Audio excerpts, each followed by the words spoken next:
Pride and Prejudice. I could kill him from here, and he'd never know what hit him, said Alov. He knocked an arrow, but made no motion to draw. Cassa would have slapped him if he had. I don't doubt it, but what about all those Schlachter? She asked, patiently. Can you kill all of them without them knowing what hit them? I'm not sure they all are actually Schlachter, he replied, shading his eyes to get a better look at the little caravan wending its way between the trees at the bottom of the hill. The armour's wrong, for a start, and they... Whether they're Schlachter or not hardly matters, interrupted Cassa. You shoot one merchant or priest or whatever it is, and then what? We're too fast for those lumbering oxen, scoffed Alov. They'd be stumbling around in the undergrowth while we were picking off the rest of them, and gone before the last body hit the ground. I can't believe even you are that stupid, Alov, she said, her patience beginning to fray. He shot her a hurt look, as much as from her tone as her words. When half a dozen of them turn up with our arrows stuck in their necks, what do you think they'll do? Do you think they'll blame the crows? Start looking for husks with bows? Roust the Brannock folk? Be serious, they'll come straight to us and they'll kill us. Got to find us first, muttered Alov, without looking at her. But he put his arrow back in its quiver and let his bow fall. I know these woods better than they do. And what about everyone else? Do you think the Varushkans will care which orcs shot their priest? What in all the wild forest makes you think they'll care about something like that? Alov mumbled something. What was that? He cleared his throat. We could ask the battle-fed to protect us. We could, but how would that be different to making a deal with the Varushkans? Alov opened his mouth and shut it again. I know you're young, Alov, she said more gently. I know your ancestors are telling you that these are our woods and we should take them back, but we have to live in the world as it is and not as we'd like it to be, not in the memory of 1,000 years past. We live on the threshold of a power that could snuff us out without even thinking about it. Worse, they could make it so that within a generation nobody would remember we had ever existed. You may not like it, but we have to be realistic. We have to make whatever accommodations we can with them, or they'll just eat us. That made Alov laugh. They don't really eat orcs, Cassa. That's just a silly story to scare young'uns. I know I'm young, but even I don't believe that. But Cassa didn't laugh, and Alov's humour faltered, and they sat quietly watching the caravan snake its way up the hillside towards their home. Overview. During the winter solstice, the Varushkan National Assembly enacted a mandate urging traders, merchants and Volov to seek to make peaceful contact with orcs living in their nation. Velko Peronovich Razaradze was sent to spread the word and encourage the people to make deals with the orcs, including the Thule. At the same time, the Highborn Assembly enacted a mandate of their own, sending Jared of the Sons of Kouros to support the Varushkans in their approach to the orcs. The mandates read, Highguard wishes Varushka to be our partner in greatness this season. In Juha the Cave Spider's example, we wish to support this great nation in building bonds through trading with and finding out about their mortal non-imperial neighbours. We send Jared of the Sons of Kouros with 25 Lao to convince our benefactors and unconquered to offer their support to their Varushkan siblings so that their lands may be tamed and harnessed further. Jared of the Sons of Kouros, mandate Highborn Assembly. And also, Varushka is very large, and we must acknowledge that we share it with fellow sapient beings, the orcs. We send Velko Peronovich Razaradze with 50 doses of Lao to urge any Varushkan who can do so to make peaceful contact with the orcs who share our hills and forests, consider their virtue, and discover what deals might be made with them.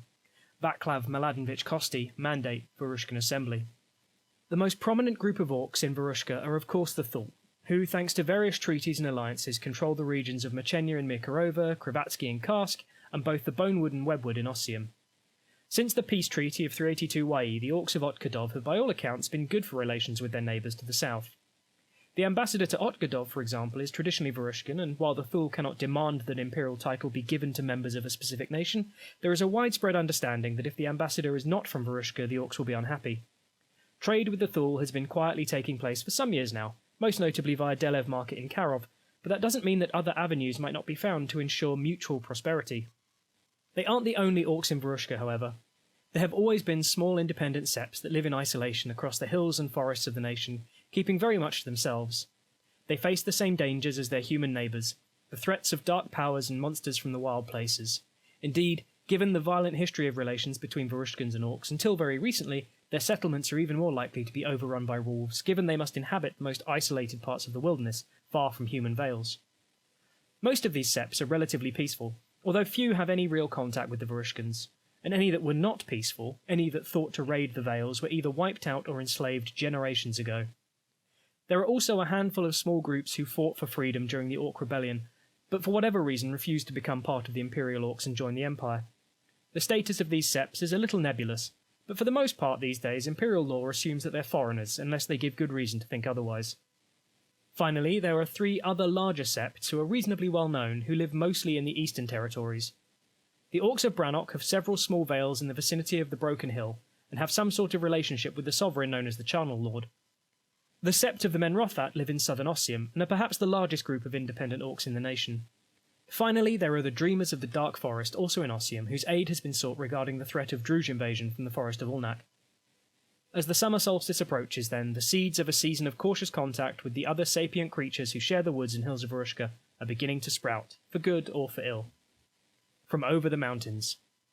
The Thule are the closest Orc neighbours for many Varushkans. The largest group of Orcs in Varushka are the Thule, although technically they are not in Varushka as such. Kravatsi and Mishania were ceded to them, and so legally they are part of Otkadov. The Orcs are well settled in both regions. Indeed, they have constructed large fortifications in both east and west, and show no signs that they're planning to leave anytime soon. There is already some trade between the Thule and the Vales that border their lands, and by all accounts those involved are doing quite well, thank you. It's an open secret that since freeing their slaves, the Thule have been having some problems keeping all their people well fed. Merchants trading with the Orcs of Otkadov report rumours of starvation, and the Thule ambassador, Rak, who speaks for the Dragons Undivided, has not denied it. During their recent meeting at Anvil, Fanya Vesely Vanek, the ambassador to Otkadov, broached the subject of closer trade links between Otkadov and Varushka, and when the first cautious approaches are made to the Orcs in Kravatsky and Mishenia, they already have some proposals to put forward to those who are interested. Gift of the Dwindling Star. It would cost 8 white granite, 16 crowns, and take 3 months to expand the Dwindling Star. Once complete, it would allow the title holder to purchase up to 4 extra rings of Ilium from the Thule. These benefits would end if the Empire ever went to war with the Thule. The offices of the Gift of the Dwindling Star are 3 rooms above an inn in Brez. The Ilium provided by the Thule is usually brought down through the mountains by a well-guarded warlock, carried in a strong box marked with runes and bound with wards.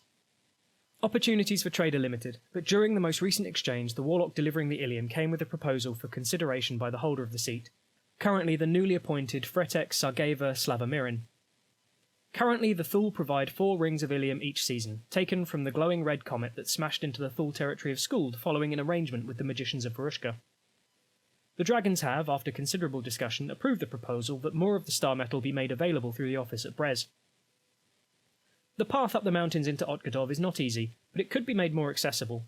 It would still be of little use to armies, but there are places where it could be widened or levelled to allow larger groups of travellers to pass without risk. The Thule know that the Varushkans are masters of the art of road building, and if they're prepared to work with the Orcs of Otkadov, a path could be cut through the mountain.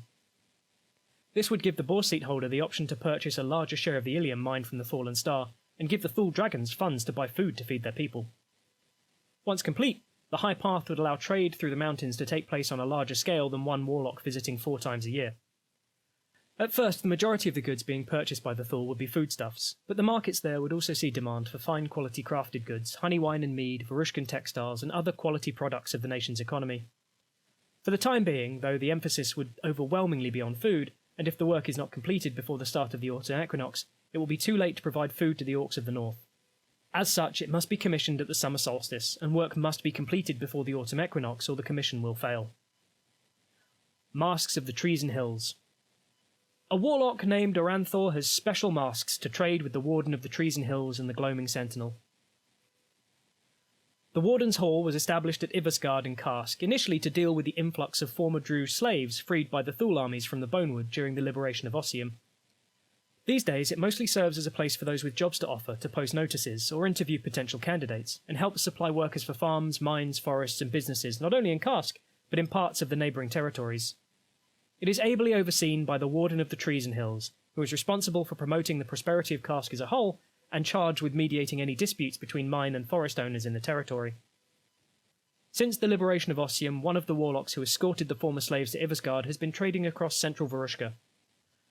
Now based in Mechenia, Oranthor of the Hourglass leads a caravan of merchants who are particularly interested in purchasing iridescent gloaming from the forests of Varushka. Following the spring equinox, a group of Varushkan and highborn pilgrims shared an Avar wayhouse in Strodkaha and spent several days discussing and negotiating. It appears that Oranthor is a master of enchantment, specifically the kind of enchantments that bring prosperity to mines and forests. Part of his successes trading with Varushkans came from a willingness to provide the occasional enchantment in return for the lion's share of the bounty his magic brought. At the urging of a fascinated magister, he shows the assembly his Mask of the Dark Woods and his Mask of the Deep Hills, a pair of foci that he makes regular use of.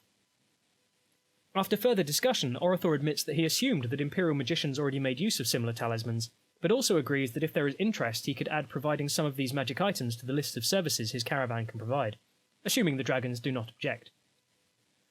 Orathor's travels take him all over Varushka, but there are two places he always makes a point of visiting: the Butterfly Holt in Mirkarova and the town of Iversgard on the edge of the Semelak. He could deliver masks for sale to either location, but stresses that there is a limited supply and he would want something in return. Masks for the Warden.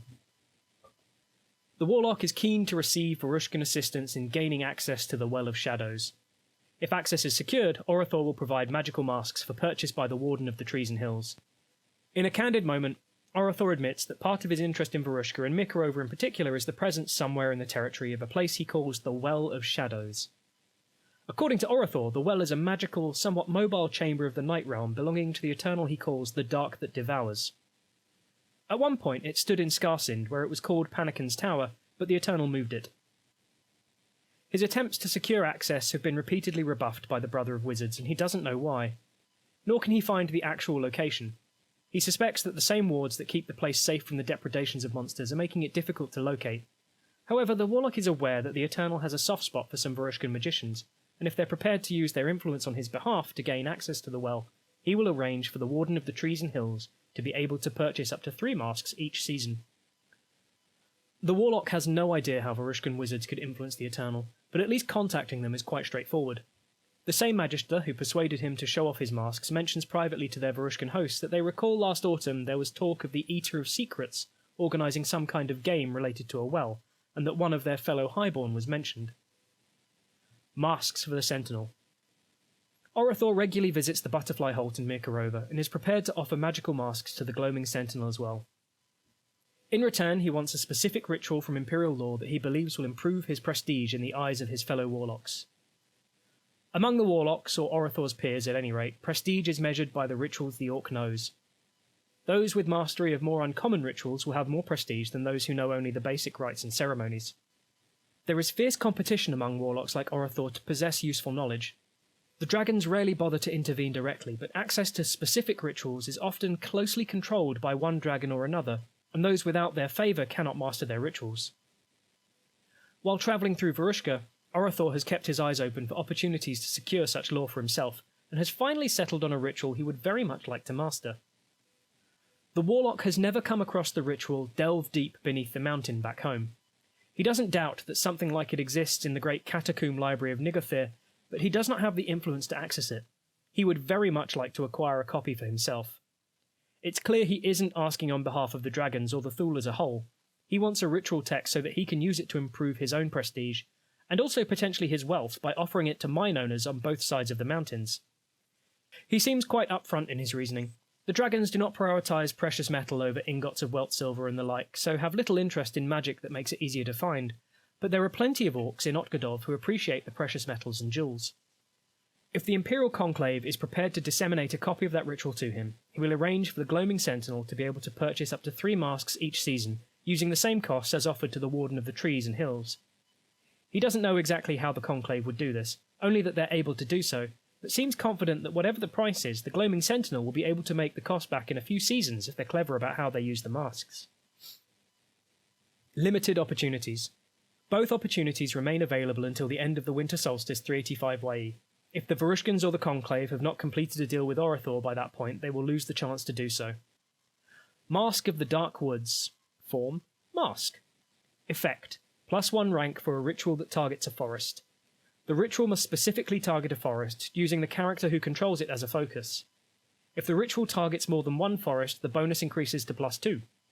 The rituals known to the Empire that this affects are Rampant Growth, Verdant Bounty of the Twilight Bayou, Conclave of Trees and Shadows, and Flame and the Flood. Mask of the Deep Hills. Form: Mask. Effect: +1 rank for a ritual that targets a mine. The ritual must specifically target a mine, using the character who controls it as a focus. If the ritual targets more than one mine, the bonus increases to +2. The rituals known to the Empire that this affects are Revelation of the Jewel's Sparkling Heart, Delve Deep Beneath the Mountain, Raise the Dragonsworn Cohort, and An Echo of Songs. Warlocks of Myrnatoch. The Warlocks of Myrnatoch are prepared to make peculiar red moss popular with the Orcs of Okadov available to the Varushkans. In return, they want access to the Sarkovan mooring at Iversgard. At one point in Myrnatoch and Kravatsky was a settlement near the border with Crowslook. It fell to the Thule in 386 YE, and the Cabal who once lived there either died or fled. Barely a veil, it consisted mostly of a squat tower with a wall around it. What made it notable was that it was settled near the Spider's Tears, a regio aligned to the realm of Winter, connected to the Eternal known as Grandmother Winter. Apparently, some kink in the local magical geography meant that the Kabbalists struggled to get the flows of magic to align in the correct manner, meaning they were always suffering a shortage of mana crystals. They raised money to buy this vital resource by selling potions of use to ritual magicians. Now the tower is home to a coven of Thule warlocks, who don't seem to mind the difficulty of acquiring crystal mana. They are well supplied by their peers, apparently. But they welcome opportunities to expand their influence by trading with their imperial neighbours. In addition to the warlocks themselves, the tower is apparently home to several apothecaries, and they appear to be particularly proud of the nearby regio. While visiting, they show their guests a peculiar red moss, which they say is highly valued by their battle mages and healers. They're evasive about how it is cultivated, confirming only that the process requires access to both dragonbone and the right kind of winter regio.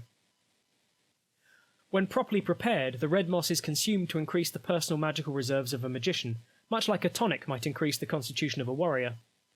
It is of minimal use to ritual magicians, but potentially quite valuable to spellcasters. The warlocks are prepared to trade some of the prepared moss with the Varushkans, but in the spirit of quid pro quo, they want something in return. They are aware that foreign merchants who trade in potions and herbs regularly visit the Vale of Iversgard. They're referring to the Sarkovan mooring. Technically, there is no legal reason the Thule can't visit Iversgard and talk to the Sarkovan merchants, but they lack the facilities to engage in any serious trade.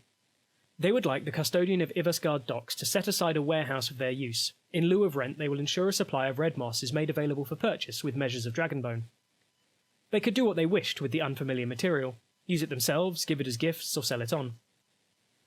The warlocks already have secured the blessing of the Thule ambassador to make this approach, although apparently Rak, who speaks for the Dragons Undivided, was sceptical about whether Imperial magicians would be interested in the red moss. All that is needed is for the custodian to give permission, and for the ambassador to Otgadov to tell the Thule that the permission has been given. Alternative access. It is possible to steal the secret of cultivating and preparing the red moss from the warlocks. The Varushkan or Highborn Assembly could use a mandate to steal the secrets of red moss. The Shuttered Lantern could use a declaration of concord to steal the secret. While visiting the Myrnatoch Orcs and examining the red moss, a wagon raider named Urud Malok Malekovich comes away with a slightly different proposal in mind, one that is backed up by a highborn unconquered named Bathsheba of Kuros Cross. It seems that the red moss is just a plant, albeit one like Realmsroot that needs careful cultivation in a specific environment. It is not possible to use the processed substance the warlocks are offering to work out how the herb was grown and prepared, but Uros says it is possible just to flat out steal the secret of the manufacture from Myrnatoch and replicate it elsewhere. The Varushkan Synod could encourage their wagon raiders to carry out a discreet raid on the tower to steal the secret of red moss. The mandate reads, "Consequences are the price of ambition.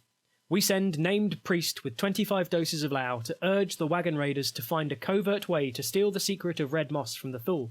No price is too high to realize our dreams. Synod mandate, Varushkan National Assembly." Bathsheba feels likewise that the Unconquered could uncover the secret of creating the red moss if they were authorized to do so by the Highborn Assembly. The mandate reads, "Wisdom is finding the right question. We send named priest with 25 doses of Lao to ask the Unconquered to discreetly acquire the secret of red moss from the Thule and spread it to the Empire. The virtuous apply what they have learned." There is no chance of red moss becoming widespread across the Empire. If such a thing were possible, then the Empire would have discovered its secrets years ago. But if either mandate is passed, then it will lead to a chance to steal the secret of its manufacture from the Thule, and an opportunity to create the substance somewhere in the nation that took it. These mandates are not in competition. If both mandates are passed, both nations will gain a chance to cultivate red moss somewhere in the nation if they succeed in acquiring the secret. The Conclave Order of the Shuttered Lantern would also be capable of uncovering the secret of red moss and how it is grown and prepared, should the Imperial Conclave ask them to do so with a suitably worded Declaration of Concord. Due to the delicacy of the task, only local members of the Order would be involved, so the chance to cultivate red moss would only occur in Varushka if this happened, and the attempt to steal the secret succeeded. All three groups, the Shuttered Lantern, the Wagon Raiders, and the Unconquered, would make every effort to be as subtle as possible. They are all highly capable people. They will not be discovered in the act. However, it is inevitable at some point that the Warlocks will discover that the Empire has learned the secret of red moss, and they will suspect the Empire has spied on them. However, unless someone reputable, such as the ambassador to Otgadov, actually tells them about it, they won't act on their suspicions unless they gain clear evidence of the fact. Technically, the act is not illegal, since the treaty doesn't forbid espionage and spying, which is what this would amount to. It is certainly pushing the bounds of what the treaty does allow, however, and the dragons will be furious if they uncover the truth of what has happened. The Orcs of Brannock. The Brannock Orcs have contacts with several other Orc septs. With their aid, a market could be established in Brannock, specifically to deal with Varushkan Orcs. The Speaker to the Leshen would have custodianship of a small ministry and mediate between Orcs and Varushkans when needed. Everyone knew Orcs lived in the hills and forests of northern Karsk. Occasionally they would raid smaller vales, but for the most part they survived mostly by not giving the Varushkans a reason to wipe them out or take them as slaves. They were often seen visiting the Broken Barrow, presumably making blood offerings to the Charnel Lord in protection from the horrors of the Wild Woods, and on a few occasions when they were threatened, the Sovereign interceded on their behalf, further discouraging anyone from enslaving or driving them out. The few scholars who gave any thought to them at all assumed they were descended from Thule raiders, or were simply the descendants of the same Orcs who lived in the hills and forests of Karsk before the coming of humans. Things changed when the Thule invaded Karsk in 386 YE. The small Orc settlements in Kravatsky and Nitrost were conquered along with their human neighbours, and they received noticeably worse treatment from the occupying forces. Those who could sought banditry in Brannock, and fought alongside the humans there as part of the sinister army of the Broken Hill. After the war, the remaining Orcs stayed in Brannock, and founded an independent settlement near Broken Hill. They apparently call themselves the Sept of the Lashun, although they don't object to being referred to the Orcs of Brannock either. While they haven't been formally recognised as foreigners by the Imperial Senate, they already engaged in some quiet trade with their neighbouring vales. For the most part, they continue to live quiet lives away from human eyes. At the urging of the recent mandate, more effort has been made to widen the opportunities for trade with these Orcs. It turns out that the Sept has loose ties with several similar settlements of Orcs, not only in Karsk, but also in Volodmarts. The Orcs are cautious, and the initial meetings are fraught with the potential for disaster, but the support of the Highborn proves surprisingly useful. The ancestors of the Lashun have a low opinion of the Varushkans, but the Highborn are a cipher. They're also able to draw on recent experiences with the Barons, as well as historical work with the Imperial Orcs when they joined the Empire. Once the ice is broken, the Varushkans are able to find some common ground with the Orcs, and they cautiously agree to formalise trade with their human neighbours. The Lashun are talented hunters, making use of peculiar wards that help them avoid the wolves of deep woods, and they are also adept herbalists. They tend to several forest groves, enjoying particular success at gathering ambergelt. They even have a small number of ritual magicians among their number, primarily practitioners of the laws of winter and spring. Perhaps more importantly, they have contacts with several of the scattered independent septs that live in the depths of Varushka, and could reassure them that the Varushkan overtures are sincere, assuming they were.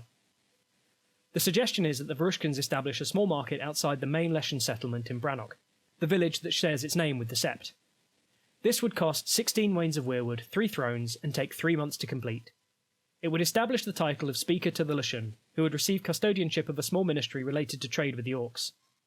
They would be responsible for keeping relations with the Lashun, but also for mediating any disputes between independent Orcs and Varushkans that might arise. Legally, the Imperial Consul has the authority to deal with any independent Orcs in the Empire, or at least to negotiate with them. The Lashun are not interested in such high-scale politics, however. They just want someone they can bring problems to if they arise. The current opportunity is available until the end of the Winter Solstice 385 YE. If not commissioned by then, the Lashun will continue to live quietly in Brannock, but will not welcome a market, nor speak to the other septs of Varushka, unless further overtures are made. Menrothrat in Ossium. The Menrothrat have cautious relations with some of the Vales of Ossium. They would be much more amenable to trade with the Varushkans if the region of Farwild in the Barrens was restored to them.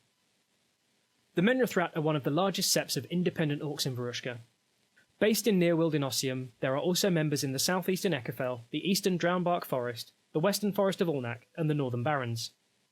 They are particularly cautious around the Varushkans, and seem to take special pains to hide their true numbers from the Imperials. One Navarre who encountered them drew parallels with the Feni of the west, although these orcs are not interested in raiding their neighbours. They are by all accounts a peculiar bunch, even by the standards of the Ossium orcs. In some ways they are reminiscent of the Great Forest orcs, but with a much harsher edge to them. They speak of having a particular connection to the trees and insects, which they refuse to discuss in too much detail, but they do explain that if they leave a hidden grove where they abide, then none of their people will ever be able to cross the Howling Abyss, and will be condemned to oblivion. When the Druge ruled Ossium, their status was much closer to that of the Kestov than the other subjects. The Druge mostly left them to their own devices, as long as they did not step out of line and provided a certain number of warriors each year to fight alongside their armies.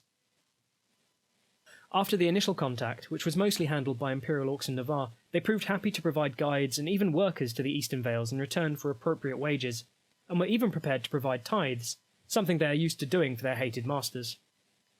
They are clearly covered by the Senate's declaration that the Orcs of Ossium are foreigners, and so there is no legal impediment to trade with the Sept. There is a limit to how much they are prepared to cooperate with the Empire, however. If they do too much, there would be risk of reprisals against their people who are still under the yoke of the Druge in the Forest of Alnak, or who are still forced to serve the armies of the Malum as scouts and assassins. When Varushkan merchants reach out to them, the main topic of conversation is the disposition of Farweald. As discussed during the second meeting with the Empire, the heart of the Menrathrat lies in the region of forest of the Northern Barrens. Dominated by the Druge for a very long time, even before the Barrens as a whole was under the control of the Malum, the Menrathrat have been barred from some parts of the forest they see as their ancestral heartland. Now that the Empire has conquered the territory and defeated the Druge there, the Menrathrat would very much like to see their ancestral heartland return to them. They already have made an agreement with the Imperial Orcs. In return for giving the Menrathrat the region of Farweald, the Menrathrat will give the Imperial Orcs their greatest treasure, a single dose of Black Lotus, and will also share what they know of preparing and using it. They are content for the moment to live in Ossium as guests of the Varushkan hosts, but more than anything else they want the forest of their homeland returned to them, so that they can live there in the manner of their ancestors. If the Varushkans were to facilitate that, then they would be happy to establish strong trade links with the nation that now dominates Ossium. Until then, however, they will continue to restrict their involvement to the services that they are currently providing to the individual Vales. Should any Varushkans wish to negotiate further, they can speak with Elder Sarosso Menethrat via winged messenger. Shrines at Orieb. The Menethrat could assist the Varushkans in expanding the Palace of Orieb to include shrines. Each shrine would need to have an eternal patron to function. Up to 6 shrines could be added, but only 1 for each realm. Each shrine would allow the title holder to purchase Weiss. There is one area, however, where the Menethrat prepared to offer immediate assistance to the Varushkans. The Palace of Orieb was once home to 2 shrines that were used for ceremonies in which the Gulai of the Bone Serpent clan made offerings to their spirit patrons and in return received treasure, magical syrup and shards of frozen flame. Recreating the shrines seems to be relatively simple. A solid stone plinth and an effigy of Mithril and Weirwood that incorporated a bowl in which to place offerings and receive gifts. The findings of Skywise Slough and Blackbeak Usa mentioned that herbs and berries were used to venerate the statues in ways that caused the bowls to fill with Weiss. Sadly, experiments to see if the Varushkans can repeat these effects have resulted in cramps and fatigue rather than precious Weiss. Clearly any deal agreed by Zask Bone Twister had lapsed. The Menrathrat know the secret of drawing on the power of the palace. Their people were often forced to perform these acts for the Druge. They claim that the palace stands above a fallen star, that warps and changes the magical nature of the area. The Menethrat ancestors once used it as a place to speak with the Eternals, such as at Marshstand Skerry, but the Druge took it and turned it into something else. If the Varushkans want to start drawing on the full power of the place, they will need to find Eternals willing to act as patrons for the shrines, a maximum of 1 for each realm. Once such a deal was agreed, the Eternal would need to be provided with a single ring of Ilium to seal the deal and allow them to connect to the palace. After this, the apothecary would be able to start harvesting Weiss of that realm from the palace. Anyone could theoretically pursue such deals, but it would require the apothecary of Orieb to agree to the deal, and if the Menethrat are to be believed, it would always require offerings of some kind to secure the gifts the palace could offer. There was some worry that such deals could be considered idolatry, and indeed they could still be judged by the Synod to be such, but the recent mandate enacted by Amrus Johann Merkovich has done much to allay those concerns. What is such propitiation if not bargaining with dark powers? Mission of Mercy. The Highborn visiting Varushka particularly question the virtue of allowing the Thule former slaves to starve. The Highborn Assembly may take action to offer aid to the Orc underclass. Some of the Highborn who visit Varushka and speak to the Orcs there have a slightly different perspective on their experiences, the opportunity to see the Thule close up as something other than enemies. They are especially concerned about the plight of the former slaves. The fact that the dragons will not compromise to stop their people suffering causes some heated debate about virtue. In the end, some of those who visit the North return convinced that it is more vital than ever before to reach out to the Thule underclass, not only to bring them the spiritual strength the way can offer, but to help them secure the basic necessities the dragon's stubbornness and cruel tyranny is denying them. The mandate reads, "All that is worthwhile is shared with those who deserve it. We will not allow the former slaves of the Thule to suffer, no matter what the dragons say. We send named priest with 50 doses of Lao to urge unconquered, wayfarers and grey pilgrims to travel north and deliver food, clothing and aid to the former slaves of the Thule.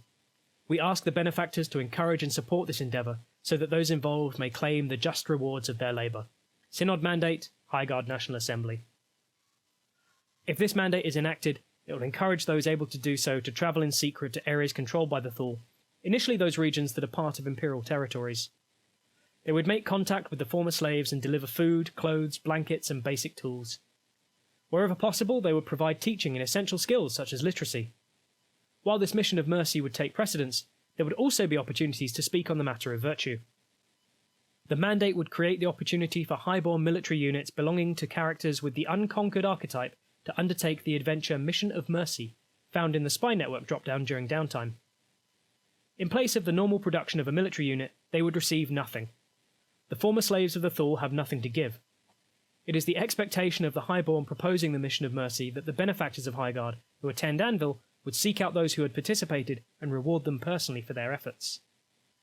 The Highborn egregores would be able to confirm whether someone had undertaken this action or not, and any unconquered who did would be able to approach the Benefactors' Council with news of their work. It's impossible to predict all the effects of this, but it would likely lead to further opportunities once the Highborn had made contact with the Thule's former slaves. However, the dragons have been very clear that they will not tolerate Imperial interference in their nation. At first, it would be very unlikely that they would notice the actions of the Highborn, but it is inevitable that they would eventually learn of it. This is likely to make them very angry, but while the peace treaty with the Thule specifies that raiding will not take place, there is no definition of raiding that includes providing much-needed food, clothing and literacy for free. Tolerance and acceptance. This mandate has continued to erode traditional Varushkan suspicion of Orcs. Traditionally, Varushka has had poor relations with Orcs of all walks of life. Although every nation in the Empire, save the Brass Coast, employed slaves, they are the nation most associated in the popular consciousness with the enslavement of the Orcs. The Orc Rebellion began there. The recently recognised exemplar of ambition, Thrace, was a Varushkan slave. The Varushkans were the first people forced to confront the necessity of using their armies against the escaped Orcs, and the last to accept the decision of Emperor Raz to recognise them as a people in their own right. It has barely been 2 generations since the end of the Orc Rebellion, and for a long time there were people in the nation who blamed their Imperial allies for disrupting the status quo. Times change, although sometimes they change slowly. The undercurrent of bigotry against Orcs still lurks in some dark corners of some dark hearts in the nation, but this most recent mandate has brought home the fact that, especially among the younger generation, the Orcs are just another group of people, and the Imperial Orcs are just another nation. The Thule are disliked because they hold some land the Varushkans consider theirs, not because they're Orcs. The National Assembly has been at the forefront of attacking the prejudice against Orcs for some time now, and it seems that they will continue to do so. Yet it is also becoming clear that open bigotry against Orcs is no longer acceptable in the broader culture of Varushka.